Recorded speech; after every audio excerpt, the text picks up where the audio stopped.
Hi நண்பா, இந்த ஒரு வீடியோவில் ரீசெண்டாக வந்து பார்த்தீங்கன்னா திமுக ஒரு ரகசிய கருத்து கணிப்பு வந்து எடுத்திருக்கிறாங்க. அதாவது 2026ஆம் ஆண்டு நடைபெற உள்ள சட்டமன்ற தேர்தலில் திமுக, அதிமுக, தமிழக வெற்றி கழகம் மற்றும் நாம் தமிழர் கட்சி என அனைத்து கட்சிக்குமே சேர்த்து ஒரு கருத்து கணிப்பு நடத்திருக்கிறாங்க.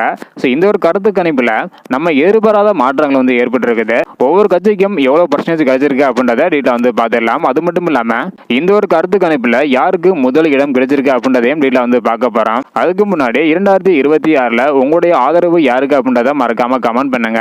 ஓகே அன்பா, வாங்க நினைக்கிற வீடியோக்குள்ள பார்க்கலாம். ஓகே அன்பா, 1 by 1 டீட்டெயில் வந்து பார்த்துடலாம். அதாவது முதலாவதாக தமிழக வெற்றி கழகம் வந்து பார்த்தீங்கன்னா தனித்து போட்டியிட்டால் திமுகவிற்கு 45% கிடைக்கும் அப்படின்னு அந்த ஒரு கருத்து கணிப்பில் சொல்லியிருக்கிறாங்க.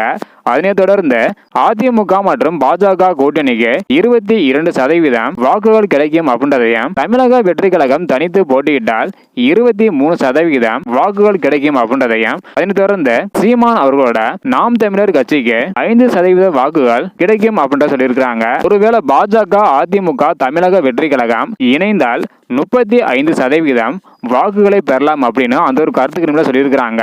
இப்படி 3 கட்சியுமே இணைந்தால் திமுகவிற்கு 50% வாக்குகள் கிடைக்கும் அப்படின்றதுக்கான கருத்து கணிப்பு வெளியே இருக்குது. அதாவது பாஜக, அதிமுக, தமிழக வெற்றி கழகம் இணைந்தால் மேலும் வந்து பாத்தீங்கன்னா பர்சன்டேஜ் வந்து பாத்தீங்கன்னா கம்மியாகும் அப்படின்றதுக்கான ஒரு கருத்து கணிப்பு வந்து சொல்லியிருக்கிறாங்க. கூட்டணி வைக்கல அப்படின்னா திமுகவிற்கு 45%, கூட்டணி வைத்தால் 50% கிடைக்கும் அப்படின்னு அந்த ஒரு கருத்து கணிப்பில் சொல்லியிருக்கிறாங்க. இதுல 45% பெற்று முதல் இடத்துல திமுக, 23% பெற்ற டிவிகே கட்சி இரண்டாவது இடத்தையும், அதிமுக மற்றும் பாஜக 22% பெற்ற மூன்றாவது இடத்தையும் பெற்றிருக்குது. இதன் மூலம் இந்த ஒரு கருத்து கணிப்புல திமுக தான் வெற்றி பெறும் அப்படின்றதுக்கான ஒரு கருத்து கணிப்பை சொல்லியிருக்கிறாங்க.